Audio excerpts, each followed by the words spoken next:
que Robinson emigró a Estados Unidos, compartíamos todavía acerca de ese tema, que fue un poco controvertido en una de sus partes, eh, no por, no por animosidad que fuera de eso, sino que a veces algunas cosas pues no caen también dentro de nuestros oídos. Y nada, esperamos hoy que estamos compartiendo el libro Cristo en su santuario, que también pueda ser de provecho y de utilidad para todos nosotros. Estuve mirando la última parte que se dio en esta jornada, que fue con el pastor Cisneros, con el capítulo 1, muy buena exposición, me gustó mucho. Y también pude ver parte de la introducción, aunque no me dio tiempo a verla toda. De nada, esperamos estar a la altura para presentar este capítulo 2. Vamos a tomar como texto central Éxodo 25:8. Ahí lo tienen en pantalla. Creo que se me escucha bien, ¿cierto? Y se puede ver bien también la pantalla. Sí, sí, bien. Gracias por la confirmación. Dice ahí, y que me hagan un santuario para que yo habite entre ellos. Ahí está hablando el Señor. Esa es la versión Reina Valera Gómez 2010. Se la ponemos la clásica del 60. Dice, harán un santuario para mí y habitaré en medio de ellos. Así que Dios quiso desde el principio habitar en medio de su pueblo y eso lo mostró con la comunión que tuvo con Adán y Eva, donde le dejó el séptimo día para habitar en medio de ellos de manera especial, a través de cada momento, con la comunión de su espíritu, pero también de manera especial el Señor mismo bajaba y habitaba con la primera pareja del Edén. Y ya cuando Cristo vino, podemos ver en Juan capítulo 1, versículo, versículo 14, dice allí, y el verbo fue hecho carne y habitó entre nosotros. Y vimos su gloria, gloria como del unigénito del Padre, lleno de gracia y de verdad. Así que la promesa de Éxodo 25:8 tuvo un cumplimiento completo cuando Cristo vino y se hizo hombre, se hizo carne y habitó entre nosotros. Ese verbo, el verbo de Dios, fue hecho carne.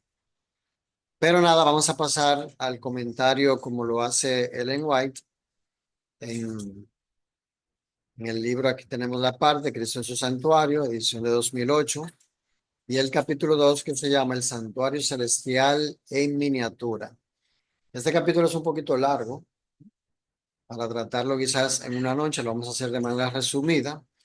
Pero de entrada les digo que tiene sus partes o sus capítulos, tratando el tabernáculo y su construcción, los sacerdotes y su vestimenta,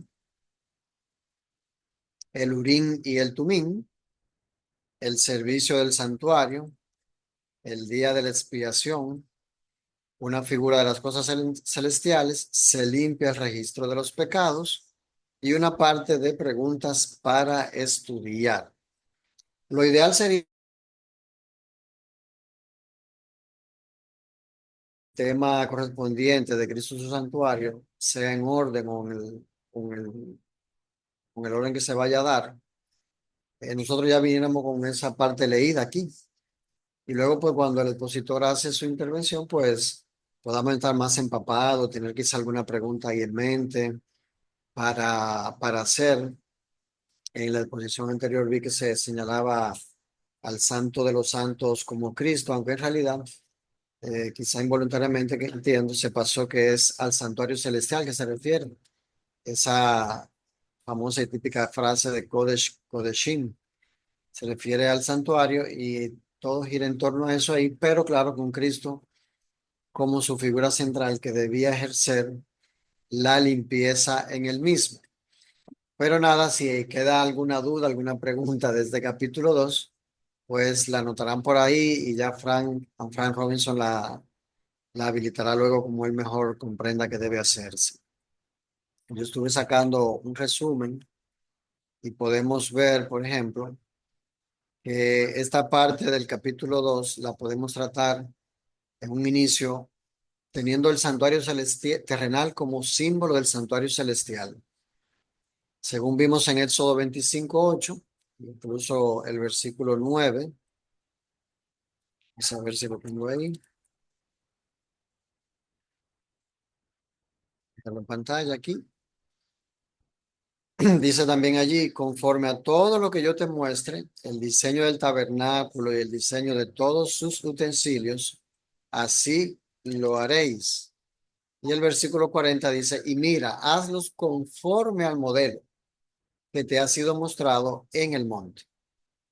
Por lo tanto, esa parte del santuario terrenal que se le mandó a Moisés hacer fue que a él se le mostró un modelo de cómo es el santuario en el cielo.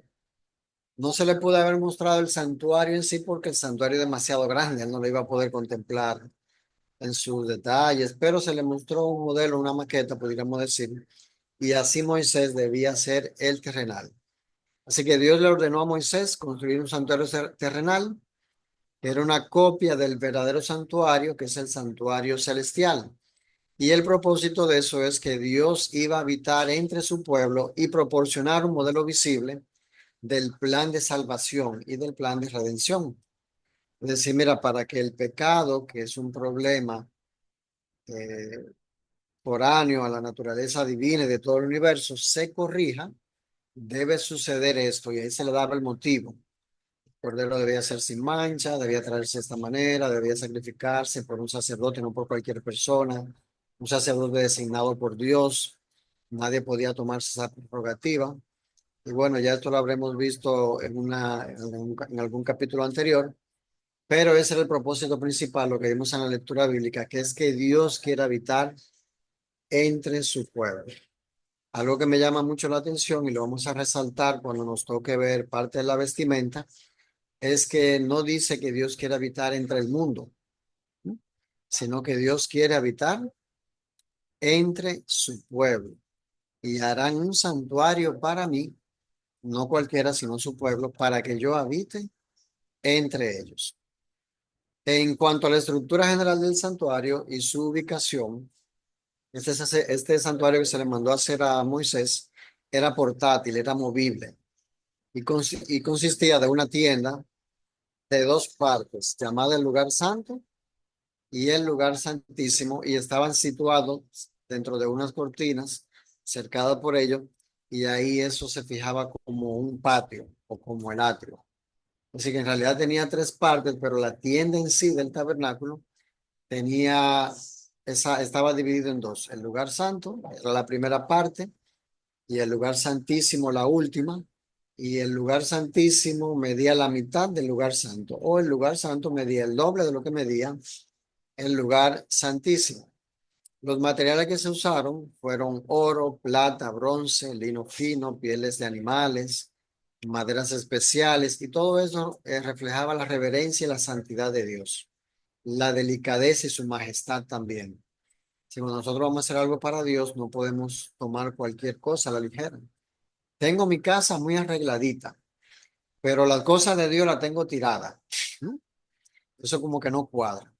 Se supone que Dios debe ser lo primero y entonces luego venimos nosotros, que también puede reflejar la grandeza que como pueblo de Dios tenemos, pero lo primero debe ser la casa de Dios. Llevar eso hoy a los templos que usamos quizás no sea lo más práctico por los lugares donde vivimos, las situaciones económicas, etcétera, pero sí, cada templo debe reflejar una dignidad de al Dios a quien adoramos. Están también el atrio y los muebles del mismo.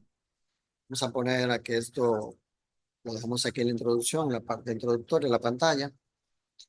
Eh, esa parte del altar del holocausto estaba situada en lo que sería el patio o el atrio. Allí se sacrificaban los animales cada día de manera matutina y vespertina por él o los sacerdotes de turno y el sacerdote principal, el sumo sacerdote. Y si alguien del pueblo pecaba, pues venía a la puerta para que se sacrificara su ofrenda que traía allí. Este sacrificio representaba a Cristo como el sacrificio por el pecado. O como dijo Juan el Bautista, este es el Cordero de Dios que quita el pecado del mundo. y en Juan 1:29. Dice: el siguiente día vio Juan a Jesús que venía a él y dijo: he aquí el Cordero de Dios. Porque al santuario se llevaba de manera oficial como ofrenda principal un cordero. Y dice Juan allí el Bautista que quita el pecado del mundo. El pecado se quita del mundo, pero el que no quiere que se le quite su pecado pagará por él. Como dice el Señor en otra escritura, será arrojado al infierno porque este fue preparado para Satanás y sus ángeles. No fue preparado para nadie del mundo, pero Dios respeta la decisión que haga cada cual. Allí también estaba otro mueble llamado la fuente de bronce o el altar de bronce, y esta era para que los sacerdotes se lavaran cada vez que iban a entrar dentro del santuario, el lugar santo o el lugar santísimo, que se entraba una vez al año, y también cuando salían. Esto simbolizaba la limpieza espiritual y también el cuidado que nosotros, como ministros de Dios que somos, de manera especial en nuestra economía actual, el pastor y los ancianos, deben tener el cuidado de cuando se acercan a Dios. Deben estar limpios de corazón y también una limpieza física y moral y espiritual. Tenemos el lugar santo con sus muebles. Allí habían tres muebles. Cuando uno entraba al lugar santo, a la derecha estaba la mesa de los panes de la proposición o de la presencia, y allá hacia la derecha quedaba el norte. Entonces hacia la izquierda o al sur quedaba el candelabro con los 7 brazos, y en el centro, justo antes de pasar al velo adentro del lugar santísimo, estaba el altar del incienso. La mesa tenía 12 panes que se renovaban cada semana, exactamente el sábado.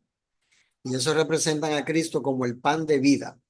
No voy a poner todas las citas en pantalla porque entonces nos pasaría un poquito el tiempo, y como le dije, este capítulo es un poco largo.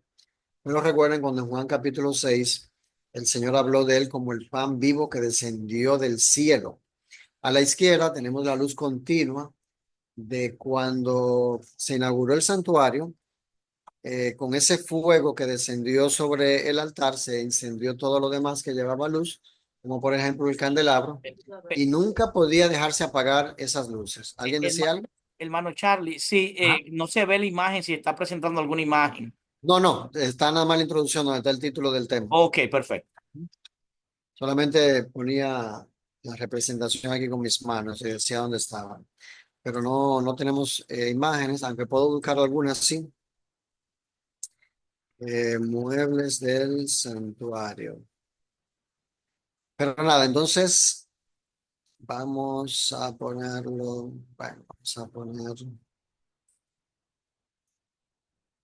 no tanto la representación, pero sí la imagen aquí. Vamos a ponerlo de una vez.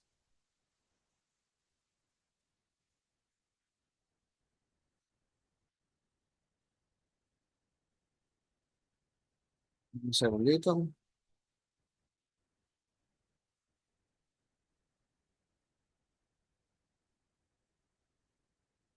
Ahí está, ¿verdad? Ahí se ve. Así rápido lo voy a poner y luego lo quitamos para poner el título de nuevo, pero aquí tenemos lo que sería en el centro con ese fondito verde, el altar del incienso, aquí el candelabro, la mesa de los panes, la fuente de bronce y el arca del pacto, sería el mueble principal. Pero nada, entonces como les iba diciendo, allá a mano izquierda, eh, esa luz que continuamente debía brillar representa a Cristo como la luz del mundo, que nunca se apaga. Cristo es realmente la luz del mundo entero. Bien, a través de su palabra, como dice el Salmo 127, lámpara es a mis pies, tu palabra y lumbrera a mi camino en este mundo de oscuridad. Y en el centro, como le decíamos, el altar del incienso. Allí se ofrecía el incienso cada mañana y cada tarde, y simbolizaba las oraciones del pueblo que eran presentadas por Cristo delante de su Padre. También se puede ver esto, Apocalipsis en el capítulo 8 especialmente. Asimismo, cuando uno va mirando, y aprovechamos ahí esta mención que hicimos, todos los detalles que habían en el santuario terrenal se ve que aparecen en el santuario celestial en el libro del Apocalipsis. Y de paso, cuando agarramos el libro del Apocalipsis, vemos que agarra mucho simbolismo del libro de Zacarías, de Génesis, de Isaías, Ezequiel, pero también de Zacarías, donde se menciona mucho la parte del santuario. Tenemos entonces el lugar santísimo, que tenía solamente un mueble, y este mueble era el arca, y allí contenía tres cosas: las tablas de la ley, los 10 mandamientos que se le dio a Moisés. Él rompió lo que se le dio primero, luego Dios hizo él hizo las tablas y se las pasó a Dios para que tuviera de nuevo los mandamientos que se habían roto allí, y eso se puso dentro del arca del pacto. También había una urna con el maná que cayó durante 40 años para el pueblo como alimento espiritual y físico, pero principalmente físico para el pueblo de Dios. Y la vara de Aarón que reverdeció, testificando y reconociendo la primacía en el servicio sacerdotal que Dios le dio a los levitas. Es decir, Dios señalaba quiénes iban a ser sus representantes y mediadores entre él y su pueblo. ¿Qué debían ser los levitas? Sino cualquiera.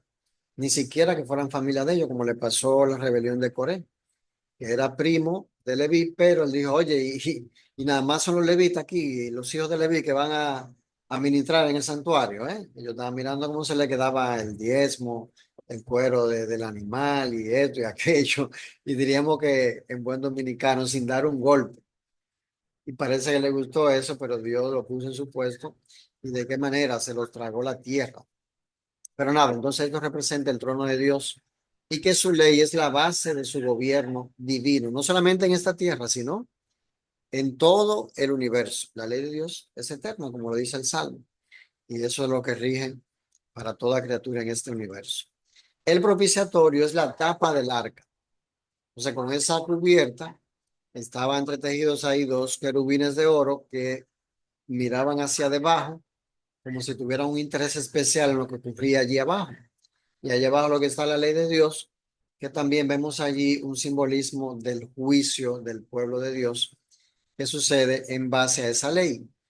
Y allí en el medio de esos dos querubines, encima de la tapa del arca, es donde Dios se manifestaba de manera, digamos que visible a través de la Shekinah, que era una nube blanca, espesa, donde Dios mostraba su aprobación cuando el pueblo tenía un pedimento especial, o lo tenía el rey, o lo tenía alguna persona en específico, o sucedía algo que quizá nadie estuviera atento a eso, pero Dios se manifestaba de esa manera porque quería dejar ver el gozo en medio de su pueblo. También relacionado con esto estaba el día de la expiación, que ocurría una vez al año, y allí el sumo sacerdote entraba en el lugar santísimo una vez al año para hacer expiación primero por él, en este caso porque era humano imperfecto, y también en la expiación por todos los pecados del pueblo que habían ocurrido durante ese periodo de un año, donde se simbolizaba todo ese periodo desde que entró el pecado a este mundo hasta que sería quitado en el día del juicio, en el día final. Ese rito sacerdotal que hacían los sacerdotes precisamente, de aceptar las ofrendas del pueblo, de ofrecer el incienso en la mañana, la tarde, el sacrificio, etcétera, actuaban ellos como mediador entre Dios y su pueblo, y lo hacía la tribu de Leví porque fueron señalados allí para ese trabajo por Dios, y tipificaba el ministerio de Cristo como sumo sacerdote. Si ustedes recuerdan, y voy a ver si encuentro aquí la cita, Jeroboam, cuando el pueblo se dividió entre Judá y las 10 tribus que se fueron aparte, dice el relato bíblico que él instituyó fiesta de su propio corazón y puso de la gente común del pueblo. Déjame ver si lo encuentro por la frase comunes. Si alguien sabe dónde está la cita, es en uno de esos libros de crónicas o algo así. Le agradeceré la ayuda. De su corazón, invención de su corazón. Wow. Bueno, pero Jeroboam hizo esto y sirvió para desviar al pueblo de su atención central, eh, y del servicio que Dios había puesto, que había señalado para el pueblo, y lo hicieron personas que no eran levitas. Y bueno, también estaban las vestiduras, que estaban diseñadas con un gran detalle. Estaba, por ejemplo, el efod, el pectoral, las piedras que tenían grabadas las 12 tribus de Israel, y todo esto reflejaba la intercesión de Cristo por su pueblo. Me llama algo mucho la atención, y es que el pectoral, que tenía 12 piedras preciosas, distintas una de otras, tenía sobre cada una el nombre de una de las tribus de Israel.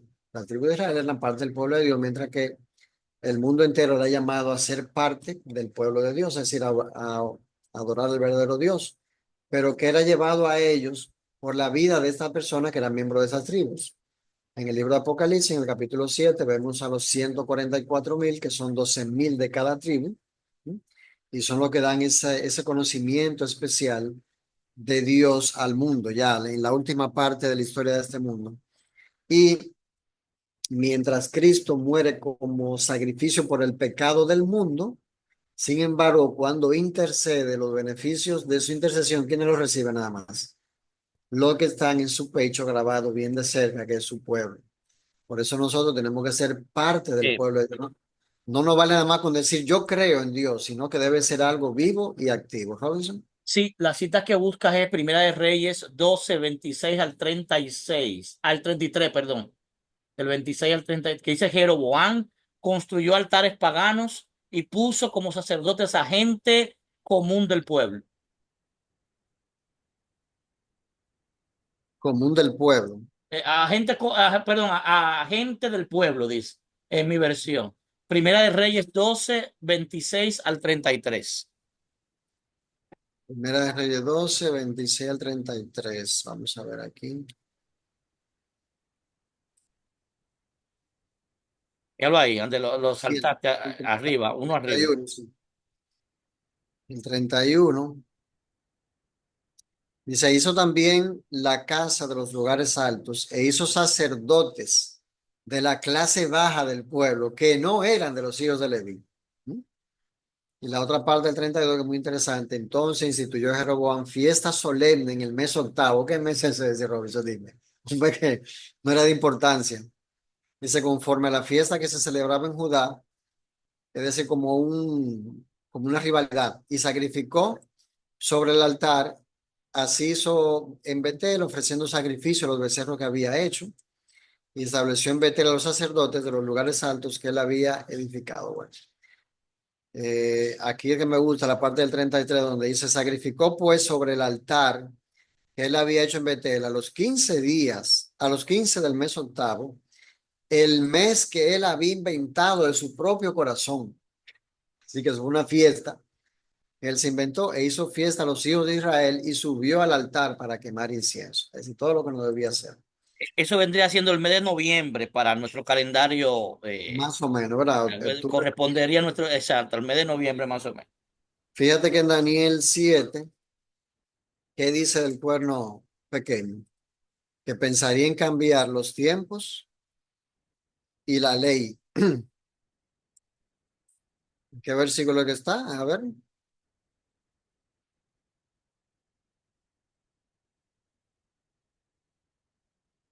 7:25. Daniel 7:25. Pero no lo encontré aquí. Ah, sí, míralo aquí. Y pensará en cambiar los tiempos y la ley. Jeroboam se convirtió o fue un simbolismo de este cuerno pequeño que haría fiesta de su invención. Fiesta de esto, fiesta de aquello, fiesta de lo otro, cosas que no están en la Biblia, todo para rivalizar con lo que manda la palabra de Dios. Pues nada, entonces esta intercesión, los beneficios de ella solamente la recibe el que es parte del pueblo de Dios.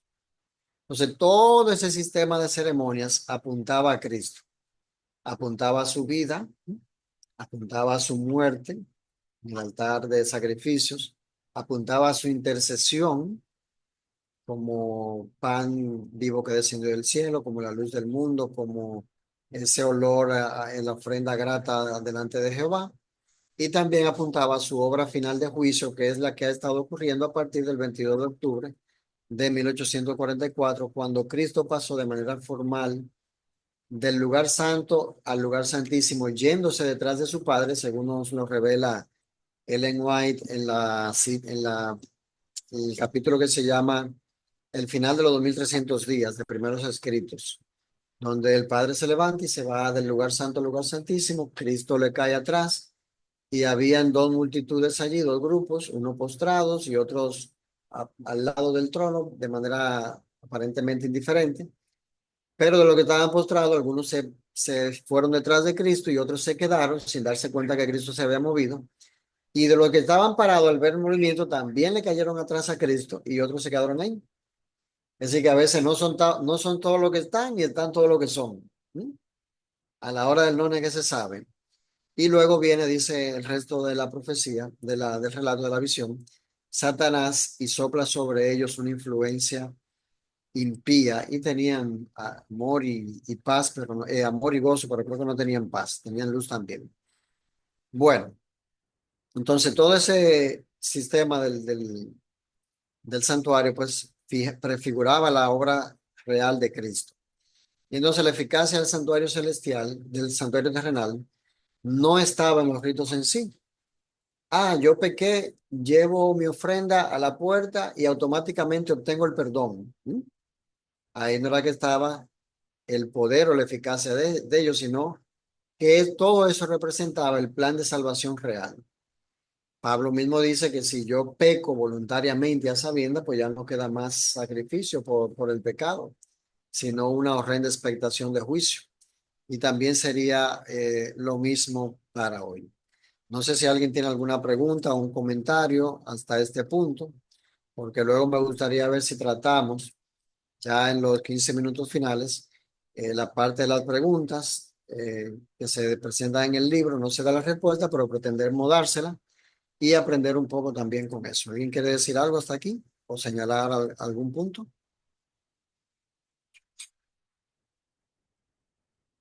Yo me gustaría comentar, Chadwick, que a veces nuestra actitud tal vez se parece un poco a la de Jeroboam y a la del cuerno pequeño de Daniel 7:25. ¿En qué aspecto?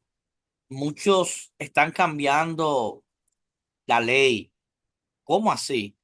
Aún siendo adventista el séptimo día, cambiando la ley, cuando creemos que la ley está vigente. ¿Cómo así, hermano Juan? Bueno, la ley en el cuarto mandamiento, por ejemplo, dice santificate el sábado, mientras que en la ley católica, al eliminarse el segundo mandamiento, el orden se altera, el cuarto queda como tercero y el tercer mandamiento indica santificad las fiestas. Y de alguna manera, hermano Charlie, esas fiestas están siendo introducidas en el templo, inclusive, como parte de la adoración. Y peor aún, cualquiera que osa ni siquiera levantarse en contra de ella, ni siquiera hablar mal de ella, cualquiera que osa simplemente no celebrarla, porque parece que es obligado servir a Satanás, parece que se ha convertido en la norma, como que es obligatorio que yo tengo que celebrar las fiestas que no están instituidas por Dios, cuando Dios lo único que manda básicamente es el sábado. Y si quisiésemos celebrar otro tipo de fiesta, tal vez, qué sé yo, la del tabernáculo, que todavía está por cumplirse, eh, que podríamos discutir después en otro momento de eso. Pero fuera de eso, inclusive hasta las fiestas religiosas, Cristo la cumplió en la cruz del Calvario, como es la Pascua, entre otras. Nuestra Pascua es Cristo, ya. Sí. Entonces, básicamente quería hacer ese comentario al margen ahí, que no actuemos como Jeroboam o como el cuerno pequeño, Bueno, que sí, la, ya la esto. última fiesta, la última fiesta que se le quiere quitar a Dios es la de la semana, que es la del sábado. Y aunque no es el tema, pero lo vamos a dejar también ahí. Ya el sábado es casi día de cualquier cosa menos día del Señor.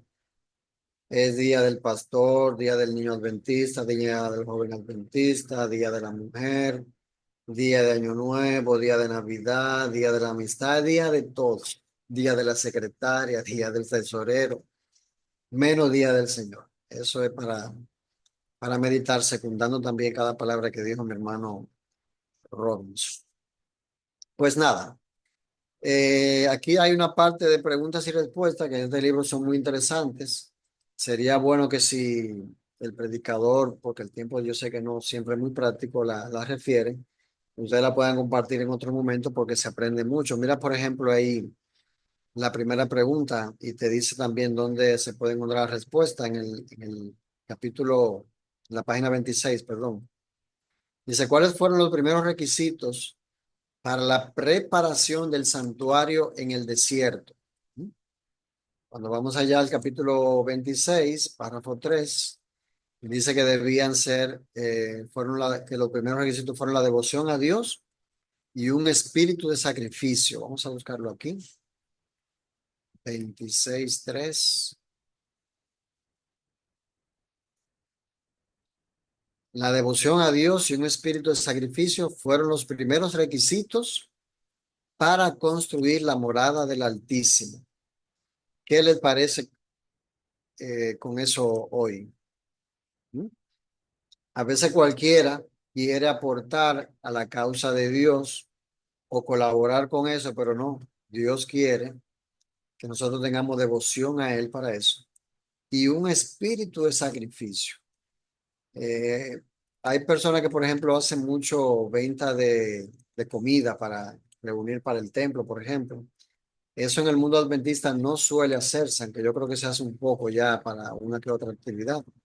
Pero no tenemos el permiso de Dios para eso, ni hemos tenido la costumbre tradicionalmente para eso, porque entendemos esta parte del santuario que debe hacerse todo con un espíritu de sacrificio, no a cambio de algo. La pregunta número 2, no había puesto la primera, pero ya tengo aquí la segunda en pantalla. ¿Cuál fue la base del plan para construir ese santuario y cómo se lo obtuvo? La base de ese plan fue el modelo del santuario celestial que Dios le mostró a Moisés en una visión sobre el monte. Se le dio todas las medidas, los materiales, cómo debían hacerse los muebles, debían reproducirse fielmente según el modelo que Dios le dio. Y que Moisés entonces se lo comunicó al pueblo y especialmente a esos dos artesanos que Dios le proveyó eh, con el don de su espíritu para eso. ¿Qué significado tenía la difusión de la fragancia del incienso en el santuario en todos sus alrededores? Esa fragancia del incienso representaba las oraciones del pueblo que se unían a los méritos y a la intercesión de Cristo ante Dios.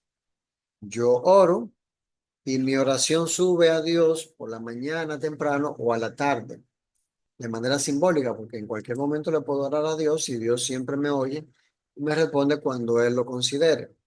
Entonces, cuando ese humo subía, la gloria divina descendía sobre el propiciatorio, en una de esas horas del sacrificio, y llenaba los dos departamentos del santuario, es decir, el lugar santo y el lugar santísimo.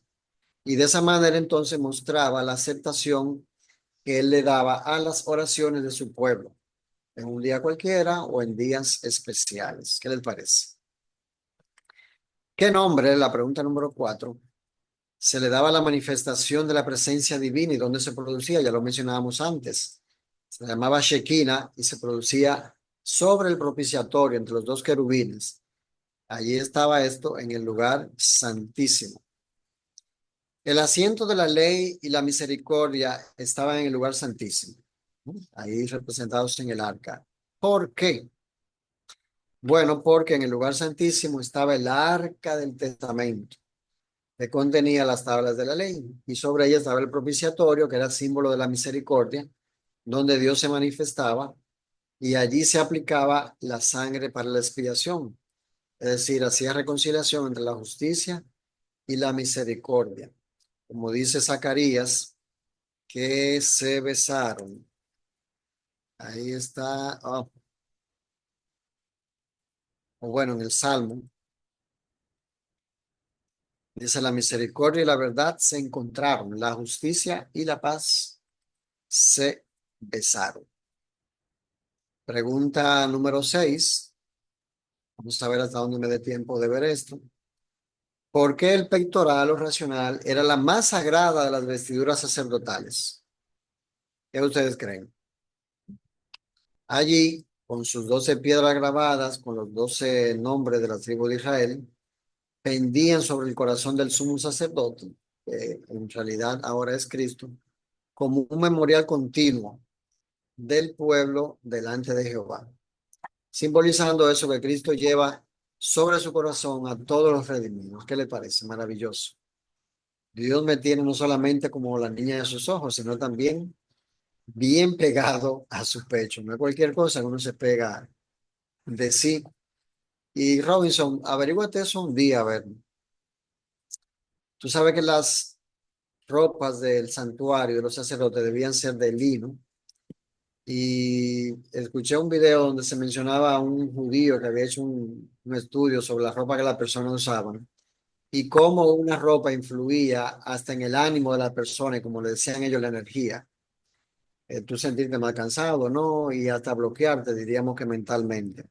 Nada esotérico, sino me acordé inmediatamente de todo eso que decía de la ropa, el santuario. Eso es muy interesante. Y Ahora así vestido. precisamente un judío salía con eso. ¿Alguien iba a hablar? Digo que ahora mismo Jesús está así vestido. Con lino fino, correcto. Pero que tenía su razón de ser, porque hay alguna ropa o materiales de alguna ropa que uno se pone y más bien tú te sientes incómodo con eso. Yo lo he experimentado con una ropa no se siente más cómoda que con otra, pero no tenía pendiente esa parte. Pero sí recordé cuando vi ese video las especificaciones de la vestimenta de Dios. Una pregunta, ¿en la pantalla ustedes me ven correcta la letra? ¿Se ven derecha o Se se ven ven? bien, se ven bien. Ok. Bien, entonces, la pregunta número 7 dice, ¿qué tres cosas debía inspirar en los espectadores? La ropa que tenían los sacerdotes y su conducta. Debía inspirar un sentido de la santidad de Dios. Dios es santo, su culto es sagrado y se exige pureza de quienes se acercan a su presencia. Por eso cuando venía un rey, un curioso a querer llevar un sacrificio, pues no salía muy bien parado de ahí. Manos secas, etcétera. 8. ¿Por qué las instrucciones con respecto a cada parte del servicio del santuario eran tan explícitas? ¿Mm? Porque todo el servicio debía ser figura y sombra de las cosas celestiales. Y con eso estoy citando a Pablo, que también lo cita Elena. Cada detalle simbólico enseñaba verdades sobre el ministerio de Cristo como sumo sacerdote en el santuario celestial. Incluso a Moisés se le dijo, dale una vez a la roca, y él le dio dos veces. Eso le costó no entrar en la Canaán terrenal. Aunque después cogieron lucha para llevárselo de aquí, pero no pudo entrar en la Canaán terrenal por eso. ¿Qué doble significado, pregunta 9, tenía el requerimiento de que el animal para el sacrificio fuera sin defecto? Bueno, por un lado, eso simbolizaba la pureza del Cordero de Dios, que era sin mancha ni contaminación, y también ilustraba que el creyente debe ofrecer lo mejor y lo más perfecto de sí mismo como sacrificio vivo a Dios. Yo no puedo darle a Dios lo último o no debería. Lo que me sobre, lo peor. La pregunta número 10 dice, la ofrenda de incienso y sangre era simultánea. ¿Por qué debía ser así? Esto era así para mostrar que la intercesión de Cristo, en el simbolismo del incienso, y la expiación de sus méritos, en el simbolismo de la sangre, son actos inseparables en la obra de redención. Suben juntos al propiciatorio y llenan el santuario con la gloria de Dios. Pregunta número 11. ¿En qué dos formas se transfería el pecado del penitente al santuario? Muy interesante esa pregunta. Por un lado, se imponía las manos sobre la víctima confesando el pecado y cuando se comía la carne de ese animal por parte del sacerdote, simbólicamente se transfería allí, o cuando se rociaba esa sangre en el lugar santo, o en casos particulares, como ya mencionaba, comiendo la carne, se simbolizaba el traspaso de la culpa al santuario, donde allí quedaba registrado y que eso debía ser quitado en el día de la expiación. La 12 dice cuándo y cómo se limpiaba el santuario de los pecados del pueblo. Eso ocurría una vez al año en el día de la expiación. El sumo sacerdote entraba al lugar santísimo llevando la sangre de la expiación para rociarla sobre el propiciatorio o sobre la tapa del arca. Luego, cuando salía de allí, se entendía que de manera simbólica traía todos los pecados que habían sido transferidos durante todo el año al lugar santo, al santuario, mejor dicho, lugar santo, lugar santísimo, y luego entonces saliendo de allí imponía sus manos sobre el macho cabrío que había caído la suerte anteriormente para Azazel, o símbolo de Satanás, y allí ese macho cabrío se le enviaba al desierto por una persona especificada para eso, y se consideraba que de manera también simbólica se llevaba los pecados con él de todo ese año, y así el pueblo entonces quedaba libre de toda esa malaria. 13. Son 14 preguntas. ¿Qué objetos vio Juan cuando se le mostró en visión el lugar santo y el lugar santísimo del santuario celestial? ¿Y cuál es la gloria y la grandeza de ese templo celestial? Bueno, Juan vio en el lugar santo, vio las 7 lámparas de fuego y vio un altar de oro con un incensario para las oraciones de todos los santos, menciona en el libro de Apocalipsis. Y en el lugar santísimo vemos que él menciona el arca de su pacto, fue vista en el cielo, así que menciona el lugar santísimo. Entonces, la gloria del templo celestial reside principalmente en la presencia de Dios. Allí van millares y millares y millones de millones y le sirven delante del trono celestial. Última pregunta, la 14. ¿Cuáles eran los servicios diarios y anuales del santuario y cómo se conectaban entre sí?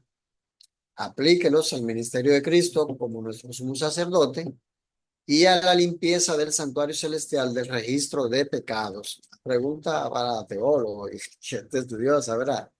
De profundidad, pero de manera resumida podemos decir que los servicios diarios y anuales del santuario, pues en el diario estaban los holocaustos que, como mencionamos anteriormente, se hacían en la mañana y en la tarde.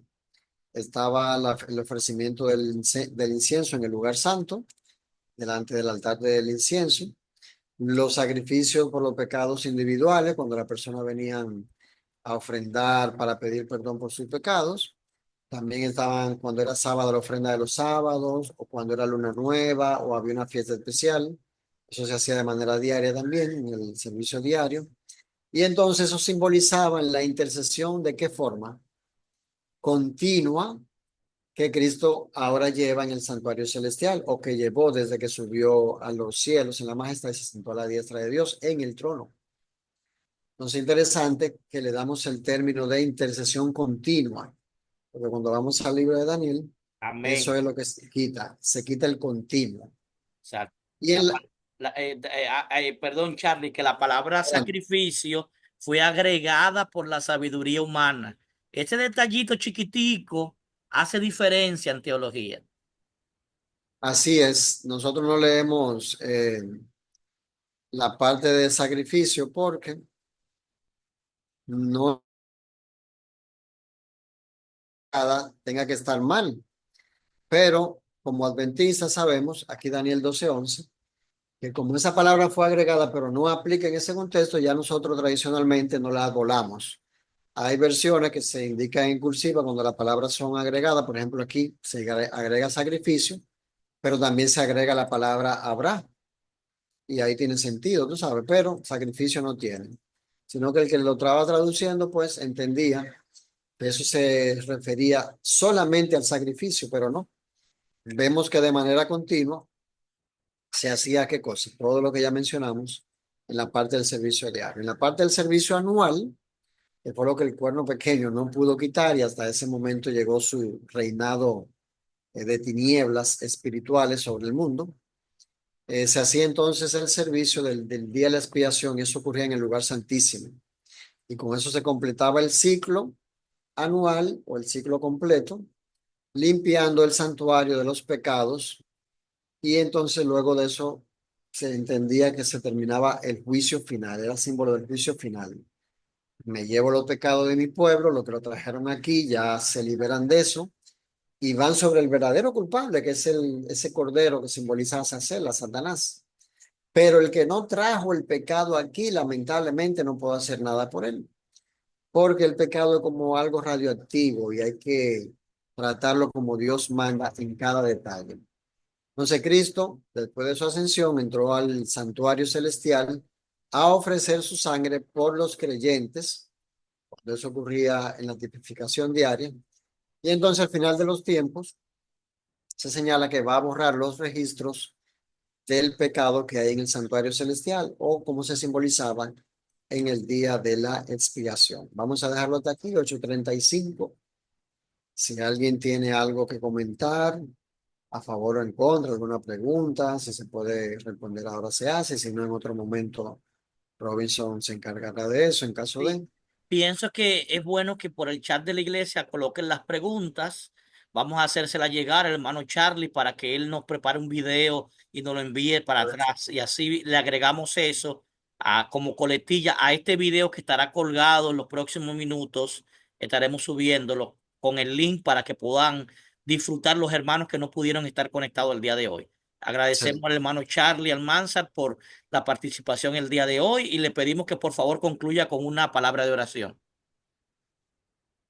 Bien, pues hemos visto en el día de hoy del libro Cristo en su santuario de Ellen White, el capítulo número 2, el santuario celestial en miniatura, donde aprendimos principalmente que Dios quiere habitar en medio de su pueblo.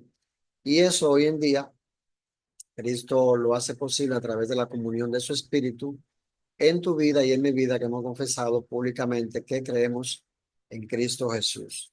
Y de manera continua debemos mantener la comunión con Él hasta hasta que Él venga por segunda vez. Aunque puedan, les invitamos a estar de rodillas para la oración final.